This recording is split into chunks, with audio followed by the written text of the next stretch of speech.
하나님의 은혜와 평강을 빕니다. 사랑하는 성도님 여러분, 반갑습니다. 오늘도 일하시느라 수고 많이 하셨습니다. 하루를 마감하면서 또 우리 하나님을 예배하는 이 시간이 참 즐겁고 행복합니다. 건강한 가운데 이 여름 잘 지냈으면 좋겠습니다. 이 시간 찬송 부르면서 온라인 가정 예배 시작하겠습니다.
기도하겠습니다.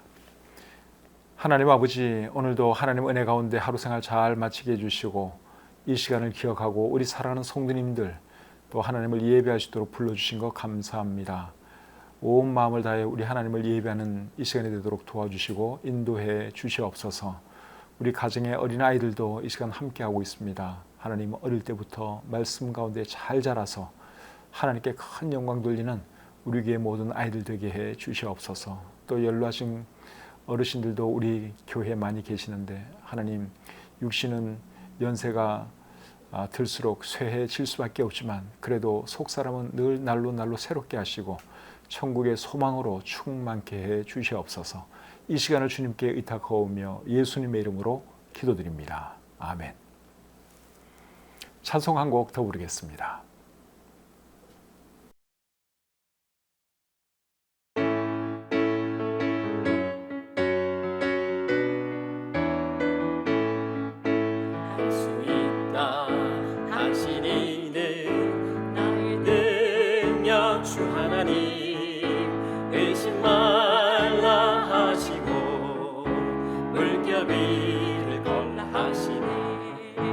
할 수 있다 하신 주, 할 수 있다 하신 주, 믿음만이 능력이라 하시네.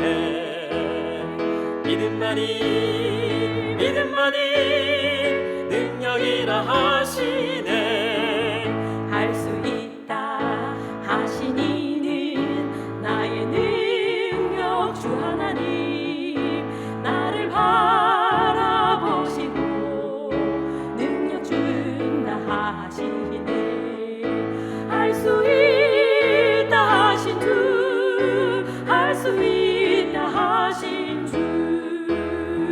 사랑만이 사랑만이 능력이라 하시네.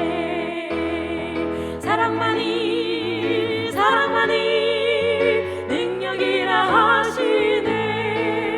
할 수 있다 하신 이는 나의 능력 주 하나님. 주저 말라 하시고 십자가를 지라 하시네. 할 수 있다 하신 주, 할 수 있다 하신 주. 이생만이 능력이라 하시네. 이생만이 능력이라 하시네.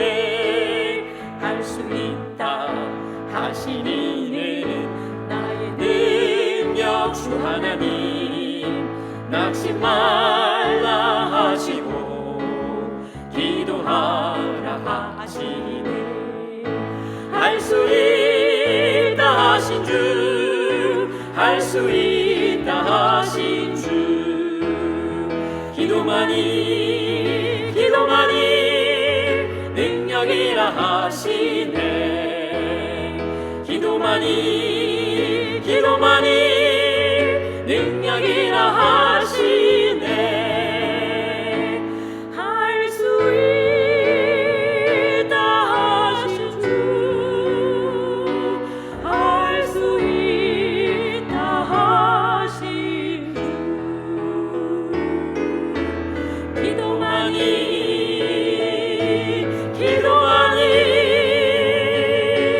능력이라 하시네.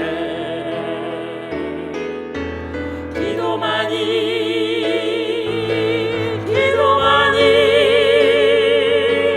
능력이라 하시네.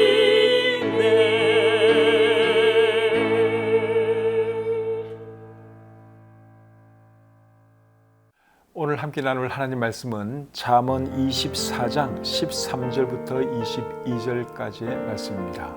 이 말씀 제가 읽어드릴 때 여러분들 눈으로 잘 따라 읽으시기를 바랍니다.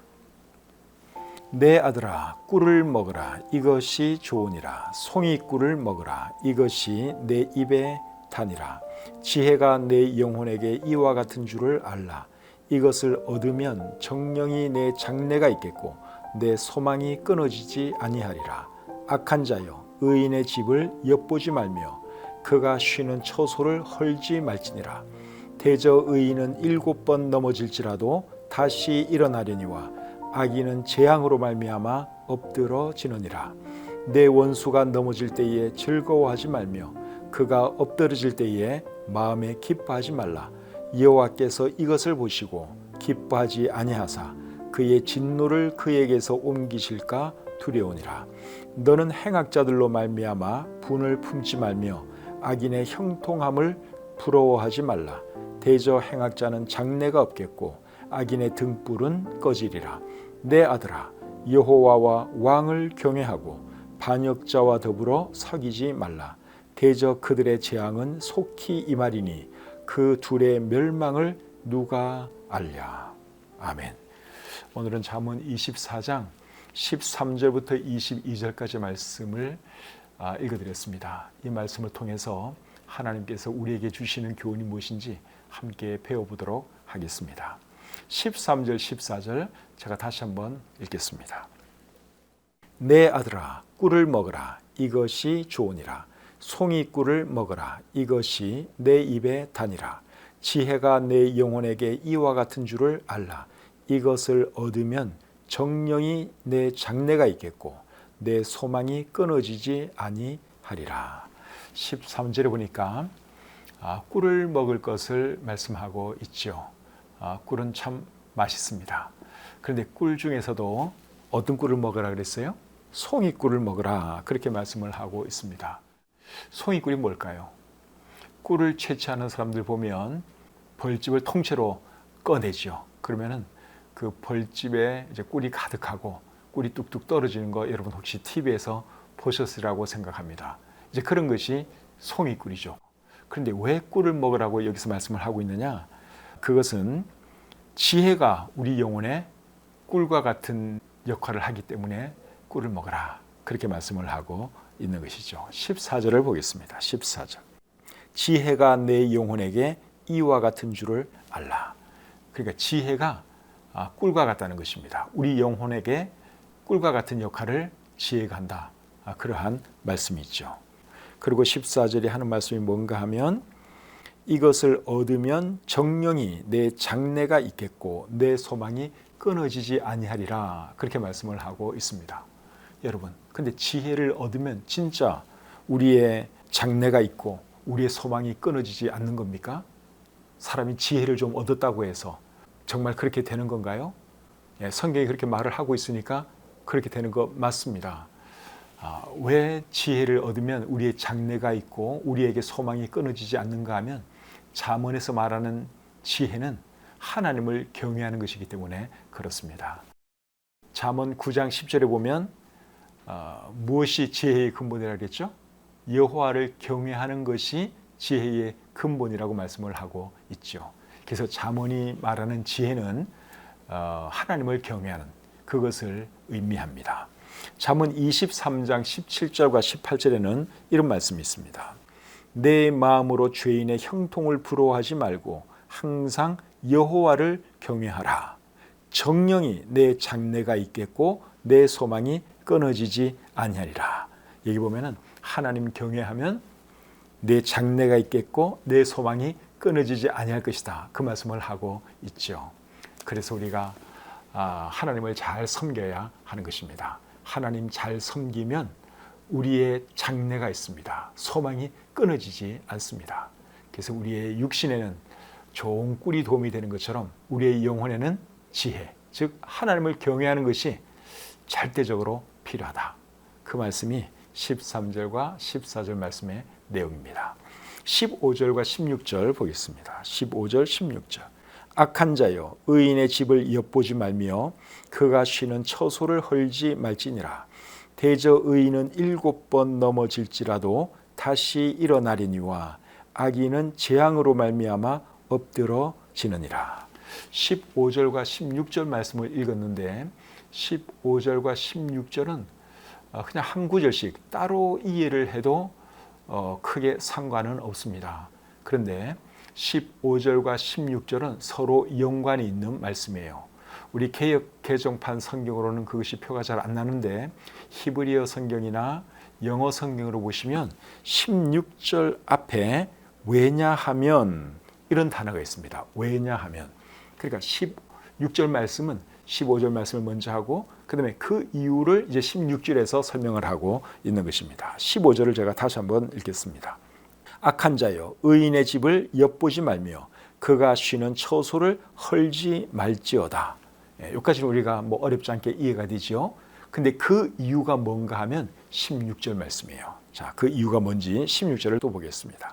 대저 의인은 7번 넘어질지라도 다시 일어나려니와 악인은 재앙으로 말미암아 엎드러지느니라. 왜 악한 자가 의인의 집을 엿보면 안 되는가 하면 의인은 넘어져도 다시 일어나기 때문에 그렇습니다. 여기서 말하는 의인, 오늘 우리가 본문에서 보고 있는 이 의인은 하나님을 잘 섬기는 사람, 하나님을 경외하는 사람을 말하는 것인데 하나님을 경외하는 의인은 넘어져도 다시 일어날 수 있는 것이 그에게 누가 있기 때문입니까? 하나님이 계시기 때문에. 하나님이 계시기 때문에 하나님께서 그를 일으켜 세워주시고 도와주시니까 결국 다시 일어나는 것이죠. 그러니까 아무리 악인이 의인을 넘어뜨리고 또 잡아뜨려도 의인은 결국 다시 일어난다는 것입니다. 그러니까 악인들이 의인을 넘보면 안 된다. 그 말씀을 15절과 16절 말씀이 하고 있죠. 그리고 조금 전에 살펴본 14절에서도 뭐라 그랬습니까? 하나님을 경외하는 자는 장래가 있겠고 소망이 끊어지지 아니한다고 말씀하고 있습니다. 한두 번 넘어진다고 해서 우리 하나님 경외하는 사람들은 낙심하거나 포기하지 않습니다. 하나님께서 우리와 함께 하시는데 우리가 낙심할 이유가 없죠. 넘어져도 또 일어납니다. 7번 넘어져도 7번 일어나는 사람들이 하나님을 섬기는 사람들이에요. 그러니까 악인이 하나님의 사람들 건드리면 괜히 헛수고하는 거예요. 물론 하나님을 경외하는 사람도 넘어질 수 있어요. 넘어져요. 또 낙심하기도 해요. 그러나 다시 일어나는 사람들이 하나님의 사람들이고 하나님을 경외하는 사람들이다 하는 것입니다. 그러나 악인은 어떻게 되는 줄 아십니까? 악인은 한번 넘어지면 그걸로 그냥 끝나는 거예요. 다시 일어나기가 힘듭니다. 혹시 여러분들 중에 넘어지신 분 계십니까? 어떤 일로 낙심하고 있는 분이 계십니까? 하나님께서 여러분들과 함께하고 계십니다. 하나님이 여러분들을 도와주실 것입니다. 다시 일어나시기를 바랍니다. 힘내시기를 바랍니다. 하나님이 살아계시는데 언제까지나 낙심하고 넘어져 있을 수는 없잖아요. 설령 여러분들이 재정적인 이유로든지 아니면 건강상의 이유로든지 아니면 어떤 사람들 때문에 지금 힘들어하는 분이 있다 할지라도 의인은 넘어져도 다시 일어난다 하는 이 말씀 기억하면서 다시 힘을 내시기를 바랍니다. 17절 18절 계속 보겠습니다. 내 원수가 넘어질 때에 즐거워하지 말며 그가 엎드러질 때에 마음에 기뻐하지 말라. 여호와께서 이것을 보시고 기뻐하지 아니하사 그의 진노를 그에게서 옮기실까 두려우니라. 원수가 넘어지는 것을 보면 솔직히 기분이 어떨 것 같습니까? 잘 됐다. 그럼 나를 그렇게 힘들게 만들더니 잘 넘어졌다. 그런 생각이 솔직히 들 수 있습니다. 그런데 이 말씀은 우리에게 어떤 권면을 하는가 하면 원수가 넘어지는 것을 봐도 기뻐하지 말라. 그런 말씀을 하고 있죠. 왜 기뻐하지 말라고 말씀하고 있는가 하면 원수가 넘어진 것을 보고 우리가 기뻐하면 하나님이 그것을 기뻐하지 않는다. 그렇게 말씀을 하고 있죠. 그래서 하나님이 원수에게 내릴 그 진노를 거두어 가실 수 있기 때문에 원수가 넘어지는 것을 봐도 기뻐하지 마라. 너무 좋아하지 마라. 그렇게 말씀하고 있습니다. 원수가 넘어지면 어떻게 해야 될까요? 기뻐하고 좋아할 것이 아니라 사실은 손을 내밀고 도와주어야 합니다. 성경은 그렇게 하라고 가르쳐주고 있습니다. 잠언 25장 21절 22절 한번 읽어드리겠습니다. 내 원수가 배고파하거든 음식을 먹이고 목말라 하거든 물을 마시게 하라. 그리하는 것은 핀 숯을 그의 머리에 놓는 것과 일반이요 여호와께서 내게 갚아 주시리라. 원수가 배고파하고 원수가 목말라 하면 먹을 것을 주고 마실 것을 주라고 말씀을 하고 있죠. 그렇게 하는 것은 무엇과 같다 그랬습니까? 그 머리 위에 숯을 놓는 것과 같다. 그렇게 말씀을 하고 있습니다. 여러분, 머리 위에 숯을 놓으면 어떻게 될까요? 세수대 같은 것을 머리에 올리고 그 위에 숯을 올리면 어떻게 되죠? 얼굴이 굉장히 뜨거워지겠죠. 얼굴이 화끈화끈 그릴 것입니다. 그래서 원수에게 사랑을 베풀고 선을 베푸는 것은 그 원수의 얼굴을 화끈거리게 만드는 것과 같다. 얼굴을 부끄럽게 하는 것과 같다. 그 말입니다. 그러니까 그렇게 하라는 거예요. 오히려 원수가 힘들어하고 어려움 중에 있으면 도와주라는 거예요. 그렇게 하면 원수가 과거에 자기가 한 일에 대해서 얼마나 참 미안하게 생각을 하겠습니까? 그러면서 돌이키고 반성도 하고 그럴 수 있지요. 그리고 또 그렇게 하면은 어떻게 해주신다고 말씀하고 있는가 하면 하나님께서 갚아 주시리라. 그렇게 말씀을 하고 있죠. 방금 읽은 25장 22절 끝에 보면 여호와께서 내게 갚아 주시리라. 여기서 갚아 주는 것은 원수 갚아 준다는 말이 아니라 상으로 갚아 주시겠다 그 말입니다. 우리가 원수에게 사랑을 베풀고 선을 베푸는 그것을 보면 하나님께서 야, 너 참 잘하고 있다 그러면서 상 주실 것이다 그 말입니다. 원수가 그래도 너무너무 미워요. 그럴 때는 어떻게 하면 되죠? 원수 갚는 것은 그것은 우리 소관이 아니라 하나님의 소관입니다. 하나님께 맡기면 됩니다. 그렇게 하라고 우리 성경이 말씀을 하고 있는데 그 말씀은 로마서 12장 19절에 나와 있습니다. 읽어드리겠습니다. 내 사랑하는 자들아 너희가 친히 원수를 갚지 말고 하나님의 진노하심에 맡기라. 기록되었으되 원수 갚는 것이 내게 있으니 내가 갚으리라고 주께서 말씀하시니라. 원수 갚는 것은 하나님의 소관이에요. 그래서 정말 원수를 갚고 싶다. 그러면 하나님께 맡기는 거예요. 내가 원수 갚는 것보다 하나님께서 원수 갚는 것이 여러분 훨씬 더 하나님께서 세게 원수를 갚아 주십니다. 그러니까 정말 미워 죽겠어요. 어떤 사람 생각만 하면 막 화가 나고 분이 끌어올라요. 그래도 우리가 직접 원수 갚는 것을 하나님은 원하지 않습니다. 오히려 원수가 어려운 일 당하면 도와줘야 돼요. 그리고 원수 갚는 것은 누구에게 맡겨야 되느냐? 하나님께 맡겨야 됩니다. 그러면 하나님이 갚아주시겠다고 약속을 하고 계시죠. 그리고 로마서 12장 20절과 21절을 보시면 조금 전에 읽었던 그 잠언 말씀을 인용하면서 이렇게 말합니다. 내 원수가 줄이거든 먹이고 목마르거든 마시게 하라. 그리함으로 내가 숯불을 그 머리에 쌓아 놓으리라. 악에게 지지 말고 선으로 악을 이기라. 그래서 우리 하나님은 우리가 악에게 지는 것 원하지 않으세요. 선으로 악을 이기기를 원하십니다. 선으로 악을 이기는 방법이 뭡니까? 원수가 넘어질 때 좋아하지 않고 오히려 도와주는 거예요. 근데도 그 원수가 정말 못된 사람이라서 고마워하지도 않고 미안해하지도 않고 사과하지 않으면 하나님께 맡기세요. 하나님께서 알아서 처리해 주십니다. 그래서 오늘 이 본문이 우리에게 주는 교훈은 원수 갚을 생각하지 말고 오히려 원수를 불쌍히 여기라 하는 것입니다. 19절 20절 계속 보겠습니다. 너는 행악자들로 말미암아 분을 품지 말며 악인의 형통함을 부러워하지 말라. 대저 행악자는 장래가 없겠고 악인의 등불은 꺼지리라. 19절을 보시면 두 가지 말씀을 하고 있습니다. 첫째는 행악자들로 말미암아 분을 품지 말라 하는 말씀을 하고 있고, 두 번째는 악인의 형통함을 부러워하지 말라 하는 말씀을 하고 있죠. 악한 사람들을 보면 사실 화가 날 때도 있어요. 그리고 악한 사람들이 잘 되는 것을 보면 솔직히 부러워질 때도 있습니다. 그런데 악한 사람들에 대해서 화낼 필요도 없고 잘 되는 것 보고 부러워할 필요도 없습니다.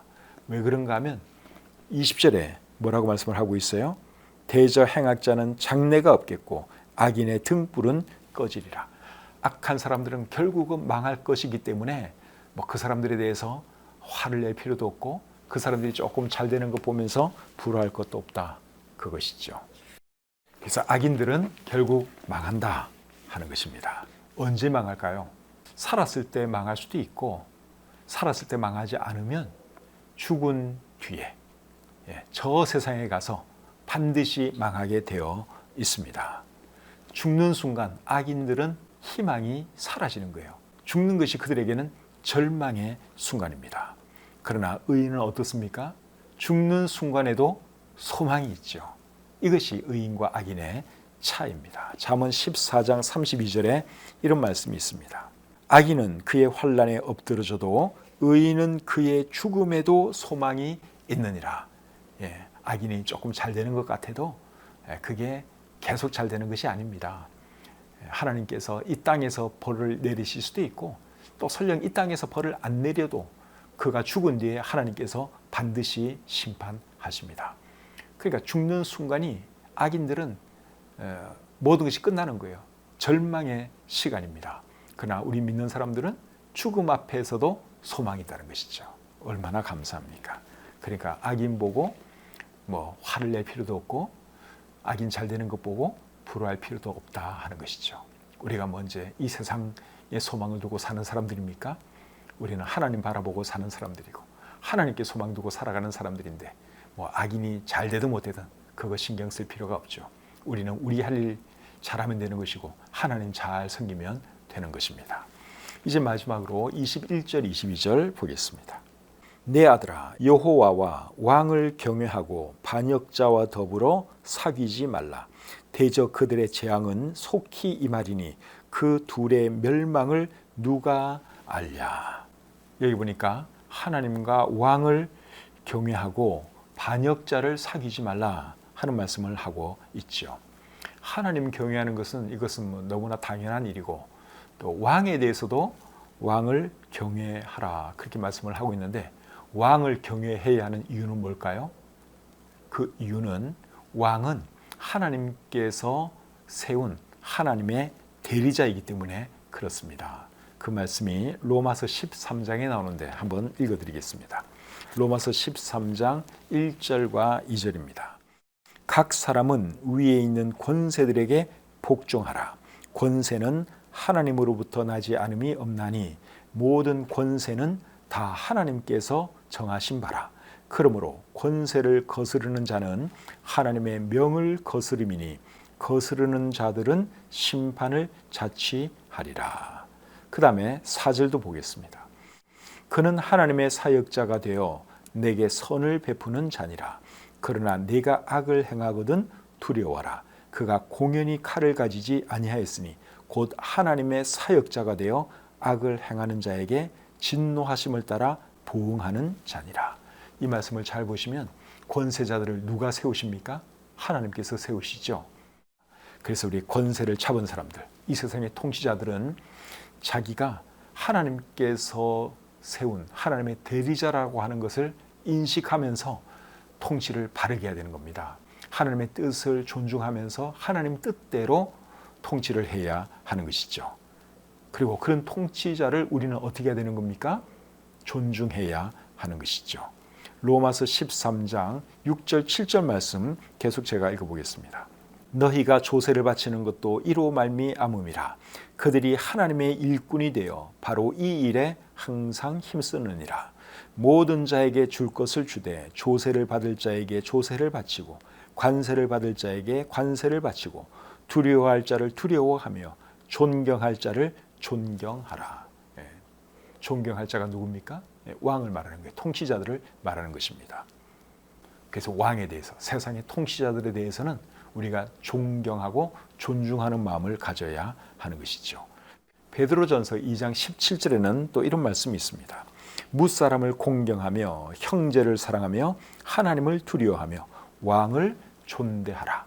그래서 하나님에 대해서는 우리가 경외해야 되고 왕에 대해서도, 왕은 하나님의 대리자이기 때문에 왕에 대해서 우리가 존중하는 마음, 존경하는 마음을 가져야 하는 것이죠. 그리고 반역자들에 대해서는 어떤 말씀을 하고 있습니까?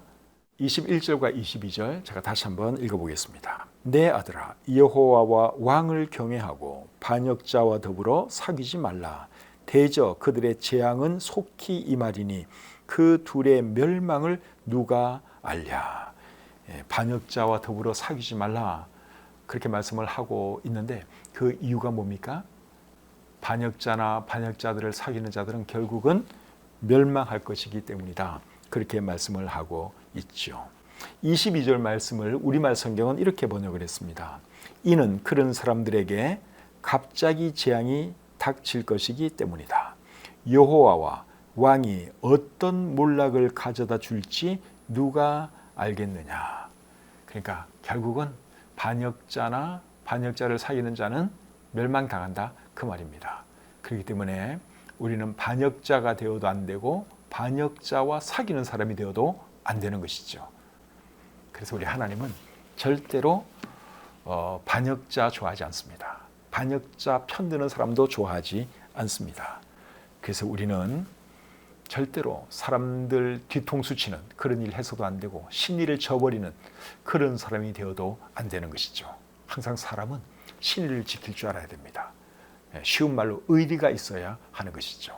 절대로 배신하거나 배반해서는 안 됩니다. 이런 말씀들 잘 기억하시고 우리가 어떤 사람이 되어야 할지 잘 생각해서 정말 하나님께 영광 돌리고 또 사람들에게도 참 존경과 사랑받는 그런 사람이 되도록 노력하는 저와 여러분들이 되었으면 좋겠습니다.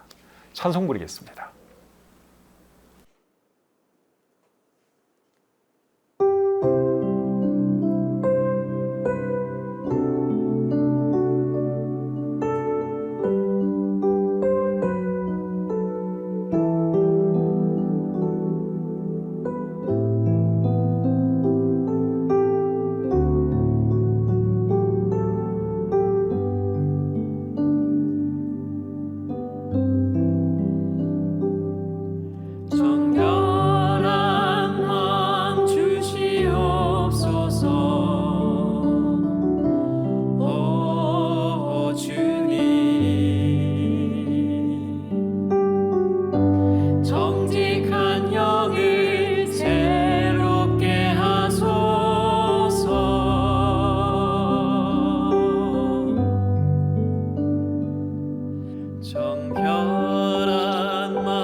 정직한 영을 새롭게 하소서.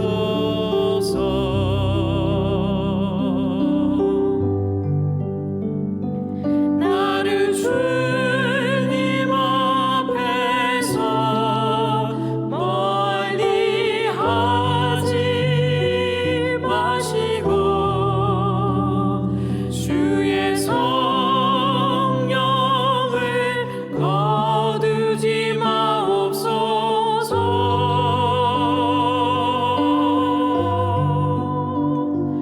그 구원의 기쁨 다시 회복시키시고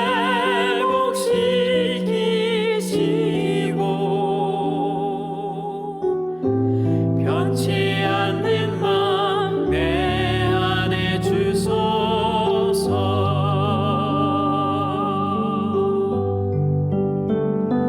나를 주님 앞에서 멀리 하지 마시고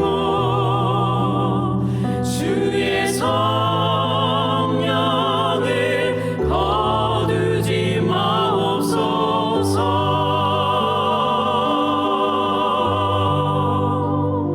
그 구원의 기쁨 다시 회복시키시고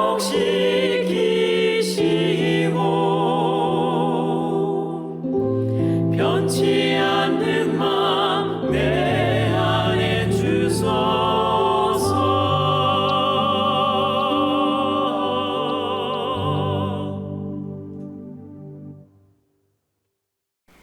기도하겠습니다. 하나님 아버지, 이 밤에도 저희들을 하나님을 예배할 수 있는 귀한 자리에 불러주시고 하나님 말씀을 통해서 교훈해 주시니 참 감사합니다. 이 세상에 처세술에 대한 책도 많고 또 나름대로 지혜를 주는 책도 많지만 하나님 말씀보다 더 귀한 책, 더 소중한 책이 없는 줄 믿습니다. 하나님, 우리가 이 하나님 말씀을 더 사랑하게 도와주시고 또 이 말씀에서 배우는 진리, 또 이 말씀에서 배우는 지혜를 우리 마음에 잘 새겨서 이 말씀대로 실천함으로 우리가 정말 지혜로운 사람들이 되게 하시고 하나님께 영광 돌리는 사람들이 되게 해 주시옵소서. 주신 말씀을 감사드리며 예수님의 이름으로 기도드립니다. 아멘. 주무시기 전에 오늘 들은 말씀 다시 한번 잘 읽어보면서 여러분들 마음에 새기시고 또 내가 꼭 이런 사람이 되겠습니다 하는 기도 하나님께 드리고 주무시면 좋겠습니다. 어린 아이들과 예배드린 분들은 꼭 대화를 나누시고 주무세요. 우리 어른들끼리 가정 예배 드리는 것도 좋지만 어린 자녀들과 가정 예배 드리는 것은 그 아이들의 인생에 여러분 굉장한 그 영향력이 있습니다. 저도 어릴 때 가정 예배 드렸는데 저희 아버지께서 잠언 말씀을 많이 들려주셨어요. 그래서 제가 어쩌면 잠언 말씀을 지금까지 좋아하는 건지도 모릅니다. 잠언은 정말 우리 인생들이 알아야 할 그런 지혜의 말씀들이 얼마나 많은지 몰라요. 우리가 늘 금요일마다 잠언 말씀을 공부하고 있지만 그래도 이렇게 보면 늘 새로운 게 있잖아요. 늘 배웁니다. 들었던 말씀도 그렇지. 내가 이 점에 있어서 많이 부족하구나. 그러면서 저도 배우고 또 우리가 함께 배워 나가는 것이죠. 어린 자녀들과 꼭 오늘 말씀 중에서 어떤 말씀이 제일 도움이 되었니? 왜 그렇게 생각하니? 이런 거 꼭 물어보시고 대화 나누시고 그리고 편안히 주무시기를 바랍니다. 오늘 주일날 또 우리 교회 모여서 하나님을 예배해야죠. 요즘 이제 조금씩 예배 인원도 나아지고 있는데 이번 주는 또 더 많은 분들이 함께해서 우리 하나님을 예배했으면 좋겠습니다. 오늘 주일날 기대하시고 편안하게 주무시기를 바랍니다.